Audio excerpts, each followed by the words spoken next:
కొని 4 మీటర్ స్క్వేర్ని మనం తీసివేయడం జరుగుతుంది.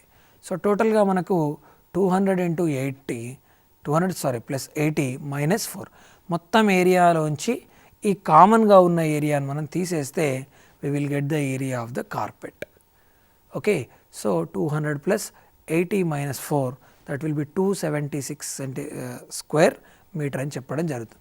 స్క్వేర్ మీటర్ అయినా అనండి మీటర్ స్క్వేర్ అయినా అండి రెండు ఒకే విధమైన అర్థాన్ని ఇస్తాయి.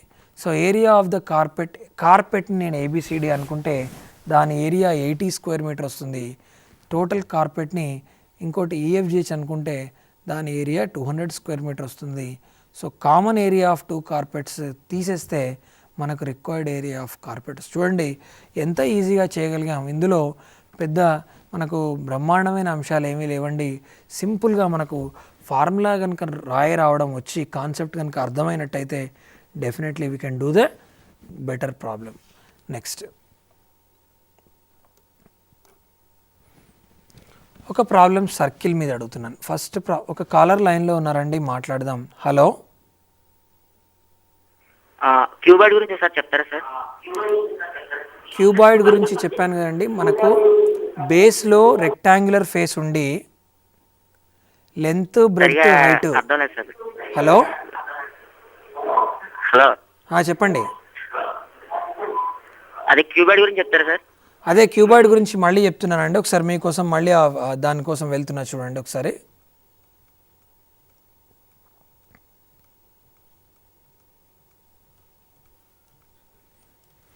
చూడండి క్యూబాయిడ్లో మనకు ఒక రైట్ ప్రిజం ఉంటుంది. Right prism with a rectangular base అంటే కింద ఉన్న బేస్ని రెక్టాంగులర్ బేస్గా కనుక ఉన్నట్టయితే చూడండి హెచ్ని కనుక మనం గమనించినట్టయితే that will be focusing in the form of a rectangle.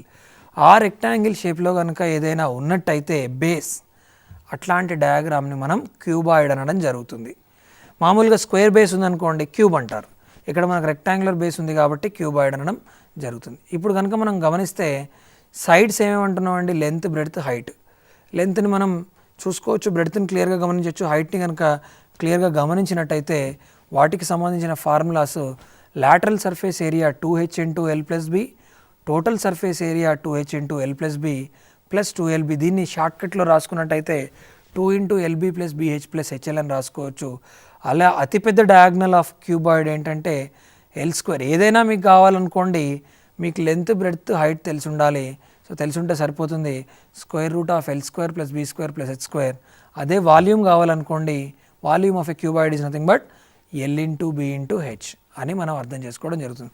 అంటే మనం క్యూబాయిడ్లో మెయిన్గా గమనించాల్సిన అంశం ఏంటంటే బేస్ కనుక రెక్టాంగులర్ షేప్లో ఉన్నట్టయితే దాన్ని మనం క్యూబాయిడ్ అని పిలవడం జరుగుతుంది. మిగిలినంతా కూడా సామాన్యమైన కాన్సెప్టే, క్యూబ్కి క్యూబాయిడ్కి అతి దగ్గరగా ఉన్న కాన్సెప్టే చెప్పడం జరుగుతుంది. సో హలో, సో ఇది చాలామంది నేను అంటున్నాను కదండి క్యూబాయిడ్కి క్యూబ్కి మళ్ళీ ఒకసారి మనం గమనిస్తే క్యూబాయిడ్లో మనం రెక్టాంగులర్ సర్ఫేస్ అంటున్నాం, క్యూబ్కి చూడండి అన్నీ ఒకే రకంగా క్యూబికల్ సర్ఫేస్ అంటే స్క్వేర్ సర్ఫేసెసే కనబడుతున్నాయి.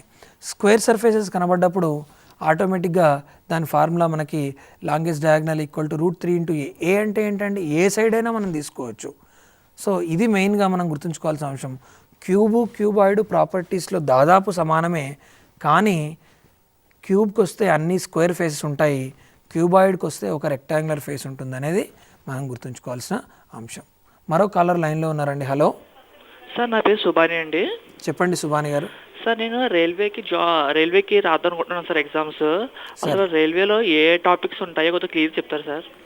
అంటే మీకు ఏ సబ్జెక్ట్కి సంబంధించండి? మ్యాథ్స్ అంటే నాకు రైల్వే అసలు తెలియదండి టాపిక్, అసలు ఏ టాపిక్స్ రాయాలో అసలు ఏముంటాయో కూడా ఐడియా లేదండి. నోట్ డౌన్ చేసుకోండి. చెప్పండి.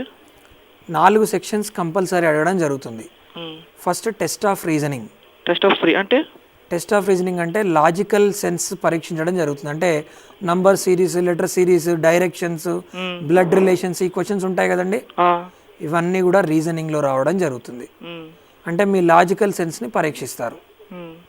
Next test of quantitative aptitude. దీంట్లో ఇప్పుడు మనం చెప్పుకుంటున్నాం కదా మ్యాథమెటిక్స్. సో బ్లడ్ మన ratio proportion, simple interest, compound interest, mensuration, తర్వాత పార్ట్నర్షిప్, ఇవన్నీ కూడా క్వాంటిటేటివ్ యాప్టిట్యూడ్లో అడగడం జరుగుతుంది. ఇక్కడ మీ క్యాలిక్యులేటివ్ స్కిల్ను తను పరీక్షించడం జరుగుతుంది. నెక్స్ట్ అండి third the test of English language. అంటే గ్రామర్ మామూలుగా అంటే రీజనింగ్ టైప్లో ఉంటుందా? గ్రామర్ మీరు ఎలా ప్రిపేర్ కావాలంటే 10th క్లాస్ బుక్ చూడండి. ఎస్ఎస్సి మీ స్టేట్ సిలబసా సెంట్రల్ సిలబసా? మీరు స్టేట్ సిలబసా సెంట్రల్ సిలబసా? స్టేట్ అండి. స్టేట్. సో మీరు జనరల్గా grammar book 8th 9th 10th కనుక చూసినట్టయితే ఆర్టికల్స్ ప్రిపోజిషన్స్ ఇవన్నీ కూడా కరెక్షన్ ఆఫ్ సెంటెన్స్, మెయిన్గా articles prepositions correction of sentences paragraph ఇచ్చి మిమ్మల్ని క్వశ్చన్స్ అడగడం జరుగుతుంది. కాంప్రహెన్షన్ ప్యాసేజెస్ అంటాం వాటిని. Okay sir. సో వాటి మీద మెయిన్గా క్వశ్చన్స్ అడగడం జరుగుతుంది. అక్కడే మనకు జనరల్గా టైం కిల్ అయ్యేది. సో 4వది వచ్చేసి జనరల్ అవేర్నెస్ అండి. జనరల్ అవేర్నెస్ అంటే మీకు ఒకవేళ రైల్వే బోర్డ్ ఎగ్జామ్ ఈ మంత్లో రాస్తున్నారు అనుకోండి, గత 4-5 నెలలకు సంబంధించిన కరెంట్ అఫైర్స్ అడుగుతారు. కరెంట్ అఫైర్స్ అంటే ఏ రోజు ఏం జరుగుతుంది ప్రపంచంలో, అది కావాలంటే మీరు రెగ్యులర్గా పేపర్ చదవడం అలవాటు చేసుకోవాలి. సార్ ఇంకేమైనా మెటీరియల్ ఉంటుంది, దానికి ఏమైనా గైడ్స్ ఉంటాయండి? మెటీరియల్ చెప్తున్నా కదండి, అంటే మీరు అన్నీ ఒకటే దాంట్లో కావాలండి, ఒక్కొక్కటి విడివిడిగా కావాలా? మొత్తం దాంట్లో అండి అన్నీ ఒక దాంట్లో కావాలంటే ఉప్కార్ పబ్లికేషన్స్ అని దొరుకుతుంది. UPKAR రాసుకుంటున్నారా? చెప్పండి. Upkar publications UPKAR. ఎక్కడ దొరుకుతాయండి అది? మీరు ఎక్కడ ఉంటారండి? మీది ఎక్కడ ప్రాపర్? కాకినాడ సార్. మీరు కాకినాడ సార్. కరీంనగర్. కాకినాడ అండి. కాకినాడలో ఏ లీడింగ్ బుక్ స్టోర్లో అయినా దొరుకుతుందండి. ఉప్కార్ పబ్లికేషన్స్ పెద్ద ఊరే కాబట్టి అక్కడ దొరుకుతుంది, లేకపోతే హైదరాబాద్లో దొరుకుతుంది. ఓకే అండి. సో అన్నీ ఒకే దాంట్లో ప్రిపేర్ కావాలి తక్కువ టైంలో అనుకునే వాళ్ళకు కూడా మార్కెట్లో మంచి బుక్స్ ఉన్నాయండి, ఒకసారి అవి చూసుకుంటే. కాకపోతే కాన్సెప్చువల్ ఓరియంటేషన్ లేకుంటే ఎప్పుడైనా మనకు దెబ్బే, కాబట్టి చూసుకోండి. సో చిన్నగా ప్రతి ఒక్కటి లెర్న్ చేయడం అనేది మంచిదని గుర్తుంచుకోండి. సో నెక్స్ట్ క్యూబ్కి క్యూబాయిడ్కి తెలుసుకున్న తర్వాత ఇప్పుడు ఎగ్జాంపుల్ ప్రాబ్లమ్స్ గమనించినట్టయితే, ఫస్ట్ ఎగ్జాంపుల్ నేను ట్రయాంగిల్ మీద అడిగాను, సెకండ్ ఎగ్జాంపుల్ వచ్చేసి రెక్టాంగిల్ మీద అడిగాను, థర్డ్ ఎగ్జాంపుల్ వచ్చేసి సర్కిల్ మీద అడుగుతున్నాను. In a circle of radius 49 centimetre and arc అంటే ఒక చిన్న కర్వ్ లాంటిది, subtends and angle of 36 degrees, 36 అంటే 360లో 10వ వంతు at the centre.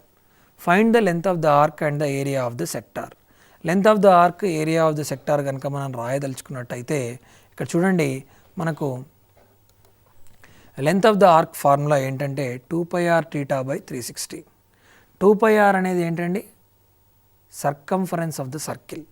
Circumference of the circle గుర్తుంచుకున్నట్టయితే మీరు లెంత్ ఆఫ్ ద ఆర్క్ గుర్తుంచుకోవడం పెద్ద కష్టమేమీ కాదు. సో టీటా అనేది మనకి ఎంత 36 degrees యాంగిల్ ఇచ్చాడు కాబట్టి మనకు కనుక సబ్స్టిట్యూట్ చేసినట్టయితే ఆ ఫార్ములాలో we will get 30.8 centimetre as the length of the arc. అలాగే ఏరియా ఆఫ్ ద సెక్టార్కు ఏరియా ఆఫ్ సర్కిల్ మనం గుర్తుంచుకోవాల్సిన అవసరం ఉంటుంది, πr²θ/360. ఆ ఫార్ములాలో కనుక సబ్స్టిట్యూట్ చేసినట్టయితే విల్ గెట్ 754.86 సెంటీమీటర్ స్క్వేర్ అని మనకు వాల్యూ ఆన్సర్ రావడం జరుగుతుంది. So length of the arc equal to 2πr/θ/360, area of the sector equal to πr²θ/360 కూడా గుర్తుంచుకోవాల్సిన అవసరం ఉంటుంది. మరో కాలర్ లైన్లో ఉన్నారండి. హలో. చెప్పండి సార్. చెప్పండి సార్. నేను మహబూబ్నగర్ NTR డిగ్రీ కాలేజ్ మాట్లాడుతున్నాను సార్. చెప్పండి.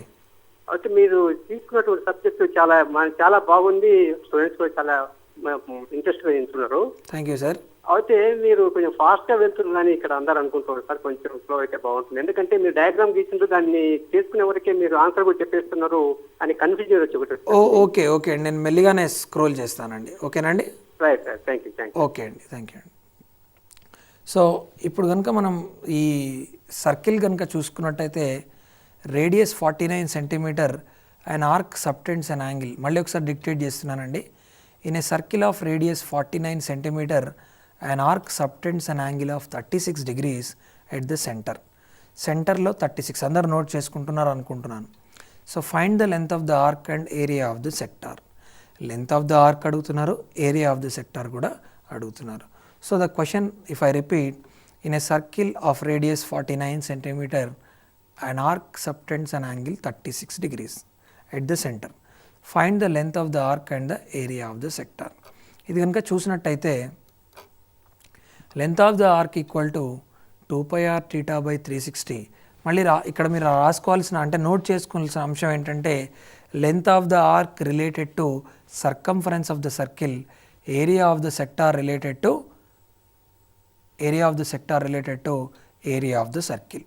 సో ఆ రెండింటికి వచ్చినట్టయితే చూడండి ఎంత ఈజీగా ఉంటుందో formula. Length of the arc equal to 2πr θ by 360, area of the sector equal to πr² θ by 360. అందరు నోట్ డౌన్ చేసుకుంటే దాని సొల్యూషన్ మనకు వచ్చేసి ఒకటేమో 30.8 వస్తుంది, ఇంకోటేమో 754.6 స్క్వేర్ సెంటీమీటర్స్ వస్తుంది. సో ఈ విధంగా మనం రెండు ఫార్ములాస్ కూడా గుర్తుంచుకోవాల్సిన అవసరం ఎంతైనా ఉంటుంది. మరో కాలర్ లైన్లో ఉన్నారండి. హలో హలో హలో కట్ అయినట్టుందండి. సో నెక్స్ట్, సో మీరందరూ నోట్ డౌన్ చేసుకున్నారనుకుంటున్నానండి. నెక్స్ట్ మనం కనుక వెళ్ళినట్టయితే క్యూబాయిడ్. ఇంతకుముందు మనం చెప్పుకున్నవన్నీ కూడా 2 డైమెన్షనల్ ఫిగర్స్ మీదనే అడగడం జరిగింది. ఇప్పుడు a cuboid is 20 metre into 10 metre into 8 metre. అంటే అర్థం ఏంటండి? మీరు గుర్తుంచుకోవాలి, మీరు గుర్తుపట్టాలి ఏది లెంత్, ఏది బ్రెడ్త్, ఏది హైట్ అని. ఎప్పుడు ఈ డైమెన్షన్లో ఇచ్చినట్టయితే ఫస్ట్ ఇచ్చింది లెంత్ అనుకోవాలి, దెన్ బ్రెడ్త్ లేకపోతే విడ్త్ అనుకోవాలి, నెక్స్ట్ హైట్ అనుకోవాలి. So 20 metre into 10 metre into 8 metre ఇస్తే find the length of the diagonal, surface area and volume.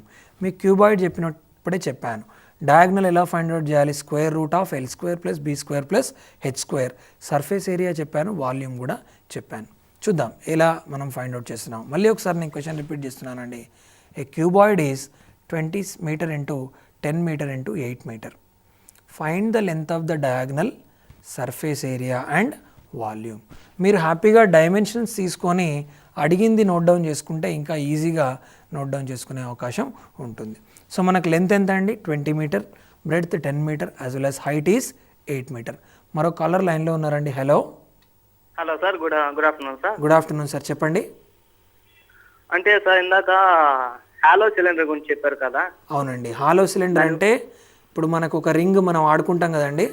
అవును సార్. ఆ రింగ్ ఆడుకున్నప్పుడు పై పోర్షన్ వదిలేసి ఓకే సార్, లోపల పోర్షన్ ఉంటుంది కదా, ఇంటర్నల్ పోర్షన్. ఒక్క నిమిషం సార్. చూడండి ఒకసారి, మీ డయాగ్రామ్ చూడండి ఒకసారి. Okay sir. ఏదైతే నేను ఒకసారి చూపిస్తున్నాను, స్లైడ్ కూడా చూడండి ఒకసారి. చెప్పండి సార్. చూస్తున్నారండి? చూస్తున్నాను సార్. ఇది అరమాకండి. ఏదైతే నేను ఆరో మార్క్తో రిప్రజెంట్ చేశానో ఆ మధ్యలో పోర్షన్ని హైట్ అని పిలవడం జరుగుతుంది. ఇంటర్నల్ రేడియస్ అంటే పెద్ద రేడియస్, అంటే పెద్ద సర్కిల్కి ఏదైతే ఉందో దాన్ని ఎక్స్టర్నల్ రేడియస్ అనడం. ఇంటర్నల్ రేడియస్ అంటే చిన్న సర్కిల్కి సంబంధించిన రేడియస్ని ఇంటర్నల్ రేడియస్. ఎప్పుడు కానీ చిన్న సర్కిల్ రేడియస్ని స్మాల్ ఆర్ అనుకోండి, పెద్ద సర్కిల్ రేడియస్ని క్యాపిటల్ ఆర్ అనుకోండి. అనుకున్నప్పుడు ఇప్పుడు చూడండి, మనం కనుక ఒకవేళ ఫార్ములా రాయదలుచుకుంటే రింగ్ హాలో సిలిండర్కి, ఇప్పుడు చూడండి మీరు అడిగిన క్వశ్చన్ π/h వాల్యూమ్ కనుక ఫైండ్ అవుట్ చేస్తే π/h into R² minus r². మీరు వింటున్నారు అనుకుంటా అండి, ఉన్నారా లైన్లో? సార్ వినండి.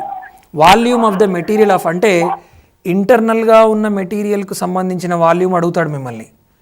ఎక్స్టర్నల్గా అడిగితే సింపుల్ సర్కిల్గా రాయొచ్చు, కానీ ఇంటర్నల్గా అడిగినప్పుడే క్వశ్చన్ ప్రాబ్లమ్గా అవుతుంది. దానికి సంబంధించి నేను మీకు ఫార్ములా ఇవ్వడం జరిగింది. దానికి π/h into R² minus r². పై వాల్యూ తెలుసు 22/7. హెచ్ అంటే ఇక్కడ డినోట్ చేస్తున్నాం, దాన్ని హెచ్ అనుకుంటున్నాం. ఇంకా R² మైనస్ r² కూడా మనకు ఉండడం జరిగింది. సో అది ఉంటే మనకు volume of the material of A hollow, material కింద అండర్లైన్ చేసుకోండి ఎందుకైనా మంచిది. ఎందుకంటే ఇక్కడ మీకు డైరెక్ట్ హాలో సిలిండర్ అడగడం, క్వశ్చన్లో మెటీరియల్ ఆఫ్ హాలో సిలిండర్ అడగడం జరుగుతుంది. So it is π/h into R² minus r²గా రాయడం జరుగుతుంది. అర్థమైందండి? ఓకే. సో జనరల్గా మీరు ఇక్కడ కన్ఫ్యూజన్ అయ్యేది ఎక్కడంటే volume of cylinder, hollow cylinder అడుగుతాడా, volume of the material of the hollow cylinder అడుగుతాడంటే ఖచ్చితంగా మిమ్మల్ని అడిగేది ఏంటి, material of the hollow cylinder అడగడం జరుగుతుంది. మరో కాలర్ లైన్లో ఉన్నారండి. హలో ఓకే, కట్ అయిందండి. నెక్స్ట్